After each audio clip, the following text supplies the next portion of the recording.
Oh, don't tell me the humidity has already just completely ruined my hair. I literally walked about 5 steps outside and this is why my hair is just going at such a rate. But hello, good morning and welcome back to another video. I hope you're having the loveliest start to your day, evening, whatever time you're watching this. I just wanted to pick up the camera today and talk all things gut health, basically. Apparently I say the word gut really funny. Mason was taking a piss the other day and apparently I go gut. I can't say gut. I am northern, so my gut health. Anyway, so yeah, just got in the car. I've got my iced coffee. I really need to turn the aircon on because it's about 400 degrees in here, and just about to head to the gym and thought we could train legs together. It's going to be an intense one. I've got my straps, which I keep forgetting. I need to tie these like to my arm or something because it's so frustrating when you get to the gym and you forget them. So we're going to do leg day. I've had a bit of a banana. It's quite... Is it 8 o'clock? No, it's not 8 o'clock. I think I woke up quite late today, I feel like, but I've been really prioritising my sleep, which I'm also going to talk to you about later on in the video. I feel like this will be super useful if you're someone that has suffered with bloating and you're just not really feeling like yourself. So we'll explain more later in the vid. Let's get to the gym. Crank the aircon up. Side note as well, I'm filming on my vlog camera today. I do prefer the quality of my bigger one. You'll definitely notice the difference. Like my previous video was using my bigger camera, but it's just not the most ideal for propping up places. Like with my vlog camera, I can just stick you up there and chat away. So let me know if you would like, which one you prefer.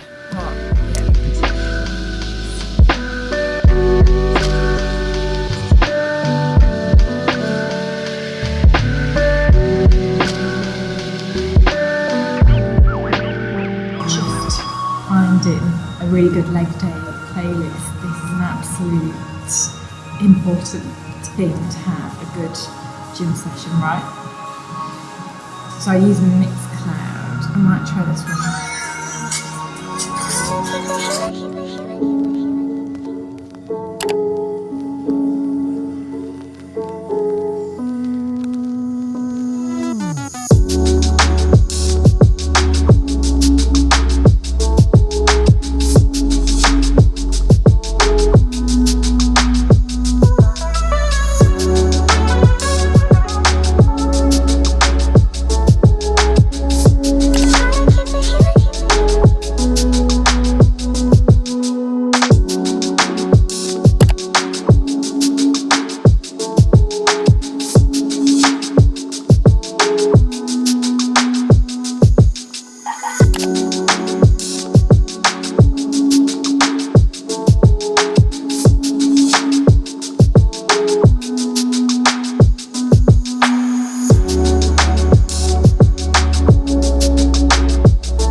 Really cool like protein breads, wrap things here, which I don't know what they're making with.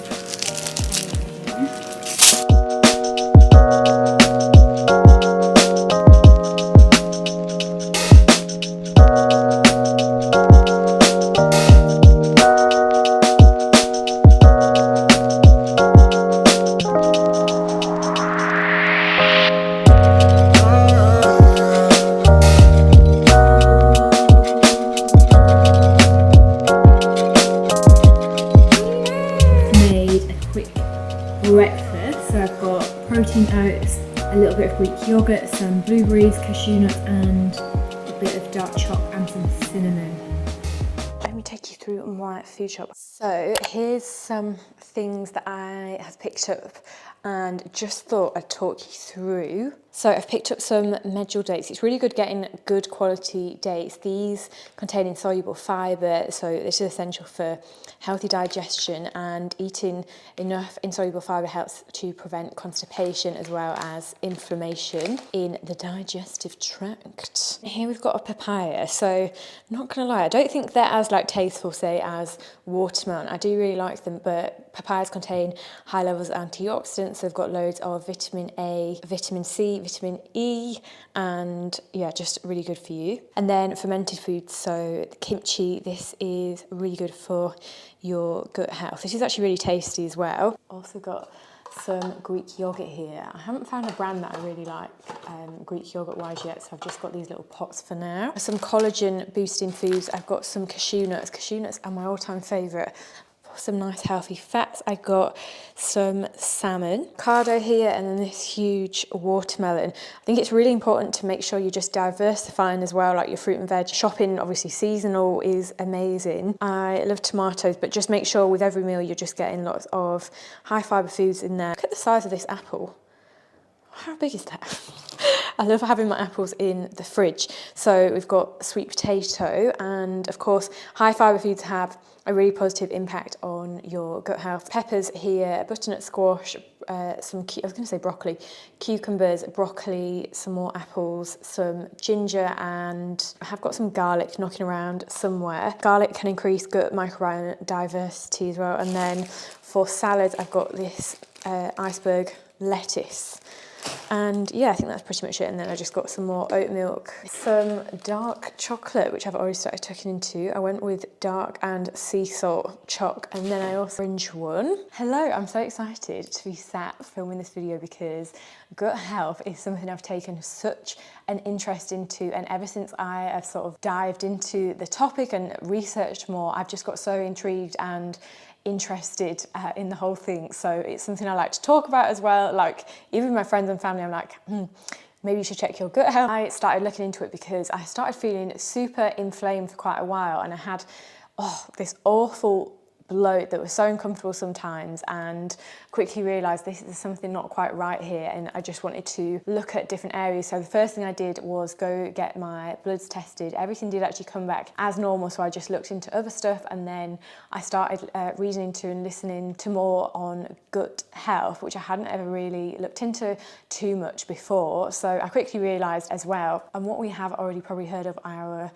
gut in general is, you know, like the saying, like always go with your gut feeling, all this kind of jargon. There are some physiological truth to gut instinct, gut feelings, because our gut is connected to our brain with thousands of nerves. So I'm just going to share 5 things that have helped me the most with improving my gut health and overall bloating. So the first one was to lower stress levels. I know this can be so easy said than done, but it's an absolute must if you're just living in a state of stress. It needs addressing, sorting out, and there are so many solutions, and just more importantly, small lifestyle changes that you could do implementing if you do feel like you're just under a lot of stress all the time and you're just feeling like that heightened state. And chronic stress levels have such a hard impact on your body, so it really is important to address that. For me, I just found solutions to sort of deal with certain stressful situations. So one thing that has helped me absolutely loads is walking. So it did actually start with, obviously I had a step count, and then I started using walking as like my little me time. So I'll listen to a podcast whenever I'm stressed or not sure how to make a decision. I will just go out on a walk, I'll come back and I've got a completely transformed mindset. It just helps deal with a lot of situations. If you're not new to my channel, you'll have heard me mention meditating. That just helps bring some inner stillness and just to be in the moment, be connected to yourself. So I'd really recommend meditating. I do that every day, and even if you just start with a 2-minute meditation, build it up to 5 minutes. I do 10 to 20 minutes in the morning, and it just completely sets me up for the day. I'd really recommend it. Just about connecting with your breath as well, and using your breath then later on, like throughout the day, when you do feel yourself getting that like jittery kind of feeling, you can calm yourself right down. And this all helps so much just with your body functioning. And just finding ways as well where you can de-stress. So going to a yoga class once a week and doing things like that you find super relaxing. I love going for a massage, and that is like my little, I love massages so much. I could have one every day. And then just obviously setting healthy boundaries. If it's work and you feel like you can't switch off, like I'm personally obviously self-employed, so something I've had to make sure I do, even though I find it hard to keep up to sometimes, is have boundaries, like when to actually switch off. You're going to actually end up being a lot more productive as well. I think sometimes when you're trying to work around the clock, you get into those loops where you're just not getting anything done because you're feeling a bit burnt out. Then a second one is prioritizing sleep. I cannot tell you, like, I know we've all heard of how important sleep is in the past, but really understanding why, and your whole body needs good quality sleep as well to function in a good way and help recover and repair cells. So when I made sure I was getting at least 7 to 8 hours sleep, I just felt like my whole body was recovered the next day. Like when I'd done that for a period of time, I think before that I was probably averaging between like 5.5 to 6 hours of sleep a night, which was just not enough, and didn't feel energized. And I think that had such a big effect on just how I felt in my body as well. Number 3 is changing eating habits. So things like eating slower. I've always been such a quick eater. Like I should have entered eating competitions or something. I can eat so quick. Even now I have to really be careful and consciously eat, because sometimes I'll come in and I'll just start shoving stuff in my mouth, say if I've been out, if I've had a really big gym session, and then you know, you'll be like on your phone, you're putting something in your mouth, and afterwards you've finished a packet of something, say, and you're just like, where has that gone? So consciously preparing your meals, and also just taking your time and being appreciative that you've got food in your fridge to get things out. Like I remember in my uni days when I was so broke, and you know, even doing a food shop, I was like worried about, oh, what can I buy? And having to be in the reduced section. So not forgetting how much a blessing it is to be able to put food on your plate and also going to a supermarket, and just taking that gratitude. I think we can take that for granted. Eating slower as well is going to help reduce digestive discomfort and maintaining a healthier gut. Eating without distractions. So actually try have a meal, sat at a table without your phone, without the TV on, and just enjoying the food, thinking about what you're putting into your body. Conscious eating, like not feeling the need to completely fill yourself up to the point where you're uncomfortable. These kind of things obviously take time. It's like practicing and just trying out different methods. You'll be able to understand your body's signals a lot better, so when you actually are full, rather than just ramming yourself to the point where you're uncomfortable and not giving yourself and your body a chance to send signals and hunger cues, this kind of thing. Then the fourth thing that's helped me really improve my digestion and gut health is supplementing correctly and using high quality supplements that I definitely need. So for me, I take omega-3 every day and a prebiotic. I've also been trying out a greens powder that has got like multivitamins in, and just seeing how I got on with that every day. I'd recommend doing some blood work just to see if you have got any deficiencies, and making sure you get professional advice when it does come to taking any new supplements that you're unaware of, and having things like probiotics regularly. So probiotics increase healthy bacteria numbers, but also prevent diseased bacteria from sticking to the intestinal wall. Alongside supplements, of course, you can find probiotics in things like kefir, yogurt, sauerkraut, kimchi and kombucha. But I tried a kombucha brand which tasted amazing, but I don't know, it just didn't really agree with me that well. But this is what I mean about it's finding what works for you. And you know, like kombucha is really good for gut health, but it might just not be right in your body, and that is where it's so important, because you just got to remember how unique we are. Final thing that is just the absolute key as well to gut health is changing your nutrition. So for me, that meant really reducing the amount of processed foods that I was having. I think I did go through a stage where I was having a lot of highly processed foods, and I don't think that helped my gut health whatsoever. I still have some processed foods, and I don't think it's beneficial to completely take everything out of your diet and only say eat from home, like home cooked meals, because you can build up intolerances that way. And if you've got a really sort of small nutrition, or like you only have certain foods a day, your body's not going to be able to sort of ingest other foods that you might want to add in at a later date. So it just makes it a little bit more difficult. Like, I think it's really important to have variety in your nutrition. You don't want to just eliminate absolutely everything. If it's something you're really suffering with, then obviously you can try an elimination diet, or just slowly start by like taking things out, but as you take things out, make sure you're adding something in. Don't always keep taking away to the point where you haven't got any variety in your diet. So it really helped me reducing the amount of highly processed foods. So just trying to aim for things that have literally come out from the ground, don't have all the preservatives, and actually having a look on packets of things, which I never used to do, and just seeing, right, do I recognise glycolic, blah, blah, blah, E so-and-so, do I recognise that? And having a quick Google of things and just seeing, right, I don't think that's the best thing for you. So having as much, filling your nutrition and your food shops with as much nutritional foods as you can.